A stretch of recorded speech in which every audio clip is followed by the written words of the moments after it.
یہ یہاں پر کمپلیٹ ہو جاتا ہے. Thank you. جی کسی نے کچھ جزاک ایڈ اللہ کرنا؟ خیر. نہیں نہیں بہت اچھا بتایا آپ نے. اچھا جی، میری آیت جو شروع ہو رہی ہے وہ 211 سورہ بقرہ. یہاں پہ اللہ تعالیٰ فرما رہے ہیں اعوذ باللہ من الشیطان الرجیم. آواز کلیئر آ رہی ہے نا آپ لوگوں کو؟ جی. سل بنی اسرائیل کم آتیناہم من آیات بینات. یہاں پہ اللہ تعالیٰ سمپل ایک سوال پوچھ رہے ہیں آتے ہیں کہ آپ حضرت جو سوری آپ اللہ تعالیٰ فرماتے ہیں کہ بنی اسرائیل کو میں نے اتنی سادہ نشانیاں دی تھی نا، اپنی کھلی روشن نشانیاں دی تھی. اب وہ نشانیاں کون کون سی تھی؟ جب اللہ تعالیٰ نے حضرت موسیٰ علیہ السلام کو بھیجا تھا، ان کے پاس معجزات تھے، روشنیاں تھی، پھر ان پہ من و سلویٰ آیا اترا تھا، پھر ان پہ گرمیوں میں سایہ کیا گیا تھا، اور پھر ان پہ اتنی ان کو نعمتیں دی گئی تھی. پھر انہوں نے پھر بھی ان کا ناشکر، انہوں نے کہا کہ ہمیں تو یہ نہیں چاہیے، ہم تو ایک کھانے پہ نہیں صبر کر سکتے. تو وہ جو ساری آیتیں ہم نے پیچھے پڑھی ہیں نا ان کی نعمتوں کی، جو جو انہوں نے سوال کیا، پھر اللہ تعالیٰ نے ان کو سارے جواب دیے. اس میں اللہ تعالیٰ وہ ساری آیتوں کا بتا رہے ہیں، نشانیوں کا بتا رہے ہیں، ان کی اپنی رحمتوں کا بتا رہے ہیں کہ میں نے جو تھی وہ اتنی زیادہ ان کو دی تھی، لیکن انہوں نے پھر بھی کیا کیا تھا، میری آیتوں کے بدلے میں انہوں نے جو ہے وہ قلیل مقدار میں جو لے لی تھی چیزیں، دنیا کی چیزیں لے لی تھی. اور اللہ تعالیٰ فرماتے ہیں کہ وَمَن يُبَدِّلْ نِعْمَتَ اللَّهِ مِن بَعْدِ مَا جَاءَتْهُ فَإِنَّ اللَّهَ شَدِيدُ الْعِقَابِ. اگر ایک انسان کے پاس اتنی کھلی آیتیں آ گئیں، اتنی کھلی روشن نشانیں آ گئیں، وہ پھر بھی اگر کفر کی حالت میں مطمئن رہتا ہے تو اس کا کفر اس کا جو ہے کفر ہے وہ زیادہ ہوتا جاتا ہے. جیسے اللہ تعالیٰ نے کہا تھا کہ میں ان کے کفر میں ان کو کیا کرتا ہوں، زیادتی دیتا جاتا ہوں. تو اللہ تعالیٰ کہتے ہیں اس کے بعد بھی اگر وہ بدل دیتے ہیں میری نعمتوں کو ناشکری سے، تو میں اس کو شدید عذاب دینے والا ہوں. اب اگلی آیت جو ہے وہ زُيِّنَ لِلَّذِينَ كَفَرُوا وَالْحَيَاةُ الدُّنْيَا. اللہ تعالیٰ فرماتے ہیں کہ جو کافروں ہیں جنہوں نے ناشکری کی ہے میری آیتوں کی، ان کو جو ہے دنیا کی زندگی وہ ایک خوشنما نظر آتی ہے، ایسی نظر آتی ہے کہ اس کے علاوہ جو ہے وہ ان کے پاس، اب وہ کیا کہتے تھے، انہوں نے پہلے بھی یہ حجت بیان کی تھی کہ ہم اللہ تعالیٰ کو اپنی آنکھوں سے دیکھنا چاہتے ہیں. جو وہ اپنی آنکھوں سے دیکھتے تھے نا، وہ ان کو ماننے کو زیادہ تیار رہتے تھے. اب جو ان کے سامنے تو دنیا کی زندگی تھی، اور انہوں نے دنیا کی زندگی کو کہا تھا کہ ان کو نظر آتی ہے، تو اس لیے انہوں نے اس پہ زیادہ توجہ دی تھی. وَالَّذِينَ اتَّقُوا فَوْقَهُمْ يَوْمَ الْقِيَامَةِ. اب اللہ تعالیٰ فرماتے ہیں لیکن جو پرہیزگار لوگ تھے وہ کیا کرتے ہیں، وہ اللہ اور قیامت، وہ پرہیزگار جو لوگ ہیں وہ قیامت کے دن وہ غالب ہوں گے ان پر. وَاللَّهُ وَلَا يَرْزُقُ مَن يَشَاءُ بِغَيْرِ حساب. اللہ تعالیٰ فرماتے ہیں میں جس کو چاہتا ہوں زیادہ رزق دیتا ہوں. اب جو زیادہ رزق والی بات ہے، یہ جو ہوتی ہے ہمیں لگتا ہے کہ جو ہمارے پاس کم رزق ہے یہ ہمارا امتحان ہے، لیکن جن لوگوں کے پاس اس دنیا میں زیادہ رزق ہے ان کا بھی یہ امتحان.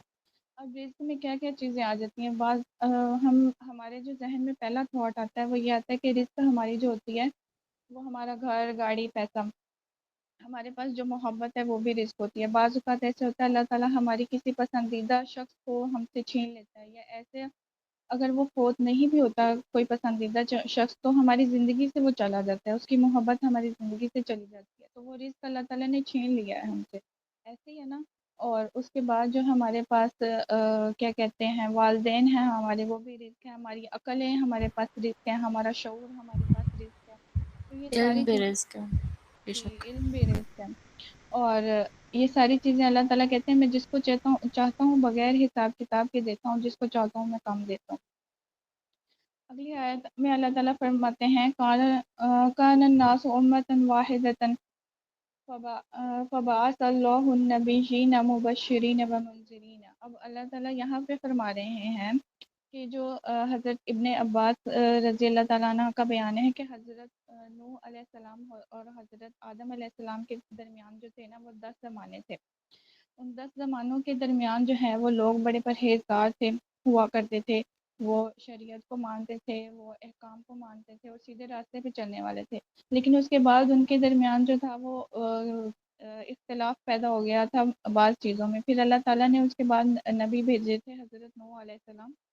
نوح علیہ السلام کو حضرت نوح علیہ السلام کو اللہ تعالیٰ نے کتاب بھی دی تھی، اور ان کو یہ بھی بتایا تھا کہ کیا کیا احکام جو ہیں وہ ان لوگوں کو دینے ہیں، اور کہ کون کون سی چیزوں میں ان کو اختلاف ہے ان کو آپ نے ٹھیک کرنا ہے۔ اور اللہ تعالیٰ فرماتے ہیں وَمَا اخْتَلَفَ فِيهِ إِلَّا الَّذِينَ أُوتُوهُ مِن بَعْدِ مَا جَاءَتْهُمُ الْبَيِّنَاتُ بَغْيًا بینہم۔ اللہ تعالیٰ فرماتے ہیں ہم جب حضرت نوح علیہ السلام کو اللہ تعالیٰ نے بھیج دیا، انہوں نے اپنی ساری نشانیاں بنا دی، پھر اللہ تعالیٰ نے ان کو سارے احکام بتا دیا۔ اب نوح علیہ السلام کی جو عمر تھی وہ بہت زیادہ تھی، اب ان کو وہ سوچ لیں کتنا عرصہ لگا ان کو ہدایت پہنچانے میں، اللہ تعالیٰ کی جو آیتیں تھیں وہ پہنچانے میں، لیکن اس کے بعد وجود جو تھے وہ لوگ ان کا مذاق اڑاتے تھے اور ان ضد میں آ گئے تھے۔ اللہ تعالیٰ فرماتے ہیں ان کی ضد کی وجہ سے انہوں نے میری نشانیوں کو بھی جھٹلا دیا۔ وَهَدَى اللَّهُ الَّذِينَ آمَنُوا لِمَا اخْتَلَفُوا فِيهِ مِنَ الْحَقِّ بِإِذْنِهِ۔ اللہ تعالیٰ فرماتے ہیں کہ میں جن لوگوں فَهَدَى اللَّهُ پس ہدایت دی اللہ نے، اللہ تعالیٰ نے صرف ان لوگوں کو ہدایت دی جو ان کے ساتھ جو تھے وہ ایمان والے تھے۔ جیسے حضرت نوح علیہ السلام نے جب کشتی بنائی تھی تو ہر جوڑے رکھے تھے اور اس کے ساتھ ان لوگوں کو بھی شامل کیا تھا جو ایمان لے آئے تھے، لیکن حضرت جب وہ پیچھے رہ جانے والے لوگوں میں حضرت نوح علیہ السلام کی وائف اور بیٹا بھی تھا ان کے بیٹے نے بھی نہیں اسلام قبول کیا تھا۔ تو اللہ تعالیٰ چاہتے ہیں کہ حق جو ہوتا ہے وہ اللہ کے اذن سے ہی پہنچتا ہے۔ واللہ یہدی من یشاء الی صراط مستقیم، اللہ تعالیٰ جس کو چاہتے ہیں صراط مستقیم دکھاتے ہیں۔ اگلی آیت میں اللہ تعالیٰ فرماتے ہیں ام حسبتم ان تدخلوا الجنۃ ولما یأتکم مثل الذین خلوا من قبلکم۔ اب یہاں پہ کیا ہوا تھا، جو ہم نے پیچھے بھی آیت میں پڑھا کہ نصارہ کہتے تھے کہ یہودی کسی چیز پہ نہیں ہے، اور یہودی کہتے تھے کہ نصارہ کسی چیز پہ نہیں۔ تو اللہ تعالیٰ فرماتے ہیں کہ تم ایسے ہی داخل ہو جاؤ گے جنت میں، کہ تم سے کچھ بھی سوال وغیرہ پوچھا نہیں جائے گا، جیسے پہلے لوگوں کو تو اتنی تکلیفیں آ چکی ہیں۔ مستهم البأساء والضراء وزلزلوا حتى يقول الرسول والذين آمنوا معه متى نصر الله ألا إن نصر الله قريب۔ اللہ تعالیٰ فرماتے ہیں کہ ایون کہ وہ لوگ جو صحابہ تھے، اب صحابہ سے زیادہ مضبوط ایمان کسی انسان کا ہے ہی نہیں، اس زمانے میں تو ہمارا ایمان تو بہت ہی کمزور۔ تو اللہ تعالیٰ فرماتے ہیں صحابہ بھی بول اٹھے تھے کہ کب آئے گی مدد۔ تو ادھر جب انہوں نے کہا کہ اللہ تعالیٰ کی مدد کب آئے گی، تو آپ صلی اللہ علیہ وسلم سے پوچھا تھا ایک صحابی نے کہ ان صحابی کا میں نام بھول گئی، تو خباب تھا، خباب، تو خباب ابن ارد تھے، انہوں نے کہا تھا کہ یا رسول اللہ آپ ہم سے نا، آپ ہمارے لیے نا امداد کی دعا نہیں مانگتے۔ تو آپ صلی اللہ علیہ وسلم نے ان کی پھر اس گھبراہٹ کو دور کرنے کے لیے کہا تھا کہ اب تم ابھی سے گھبرا گئے ہو، پہلے لوگوں کو جو تھا نا وہ آرے سے چیر دیا جاتا تھا، ان کے جسموں کو سر سے لے کے پیر تک چیر دیا جاتا تھا۔ پھر اللہ تعالیٰ نے یہاں پہ فرمایا کہ اللہ تعالیٰ کی جو مدد ہے وہ قریب، ٹھیک ہے۔ یہاں پہ سورۃ قاف کی ایک آیت بھی کوٹ ہو سکتی ہے، اقربوا الیہ من حبل الورید، کہ اللہ تعالیٰ جو ہے وہ یہ آیت نمبر 16 ہے سورۃ قاف کی، شروع یہاں سے نہیں ہوتی، یہ اینڈ والا پورشن ہے اس کا، کہ اللہ تعالیٰ جو ہے وہ تمہارے شہرک سے بھی زیادہ قریب۔ شہرک جو ہوتی ہے وہ ہماری یہ ولگر وین ہوتی ہے یہاں پہ گلے میں، تو اس کو کاٹ دینے سے انسان مر جاتا ہے، تو اس سے بھی زیادہ قریب ہے اللہ تعالیٰ۔ تو اللہ تعالیٰ کہتے ہیں میں اتنا قریب ہوں تم لوگوں کے۔ اور جو ہم نے پیچھے بھی ایک وہ میں نے کل ہم نے ڈسکشن کی تھی وہ پہاڑی پہ جانے والی صحابہ کی، کہ انہوں نے پکارا تھا، تب بھی اللہ تعالیٰ نے کہا تھا کہ مجھے زور سے نہ پکارا کرو، کہ میں تمہیں آہستہ بھی تم پکارو گے تو میں تمہارے قریب ہوں۔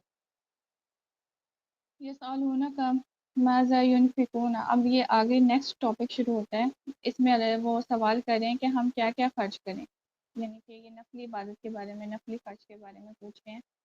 تو آپ صلی اللہ علیہ وسلم نے فرمایا کہ قل ما انفقتم من خیر فللوالدین والاقربین، یعنی کہ سب سے پہلا حق جو تم خرچ کرنے میں آتا ہے وہ تمہارے والدین کا ہے، اس کے بعد قرابت داروں کا ہے، اس کے بعد یتیموں کا ہے، اس کے بعد مسافروں کا ہے، اور اللہ تعالیٰ ان سب کو جانتے ہیں جو تم خرچ کرتے ہو۔ کتب علیکم القتال وهو کرہ لکم، ادھر اللہ تعالیٰ فرماتے ہیں کہ تم پر جنگ کرنا لازمی کر دیا گیا، جنگ کرنا لازمی کر دیا گیا ہے۔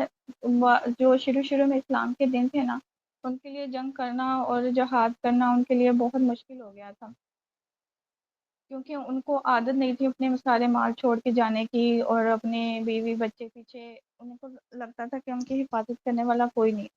پھر آپ صلی اللہ علیہ وسلم نے کہا تھا کہ ڈرو نہیں، کہ تمہارا رکھوالی کرنے والے تمہارے گھر کی، تمہارے مال کے اللہ تعالیٰ ہیں۔ تو یہ بیسیکلی جو آیت تھی یہ جہاد کے بارے میں تھی، جنگ کرنے سے مراد جہاد یہاں پہ لیا گیا۔ تو اللہ تعالیٰ نے پھر فرمایا تھا کہ اگر جو ہے تم ایسی چیزوں کو، ہو سکتا ہے تم جو چیز تمہیں اچھی نہ لگ رہی ہو وہ تمہارے لیے اچھی ہو، اچھی نہ لگ رہی ہو تمہیں وہ تمہارے لیے اچھی ہو، اور جو کیا کہتے ہیں تمہیں اچھی لگ رہی ہو اور وہ تمہارے لیے اچھی نہ ہو۔ تو اللہ تعالیٰ تو جانتے ہیں لیکن تم نہیں جانتے۔ اس میں ہم اپنے، یہ جو آیت ہے نا، یہ ہم اپنی ڈیلی روٹین میں بھی فوت کر سکتے ہیں کہ جب بھی آپ کسی کنفلکٹ میں ہوں تو آپ یہ آیت یاد کر سکتے ہیں کہ اس میں جو ہے وہ بہتری ہوتی ہے، ہر کام میں، اللہ کے ہر کام میں بہتری ہوتی ہے۔ تو یہ میری آج کی تفسیر تھی، ہوپ سو سمجھ آ گئی ہو، کوئی پوائنٹ، کوئی کوشچن ہو نہ سمجھ آیا ہو۔ ایک چیز مجھے، ایک حضرت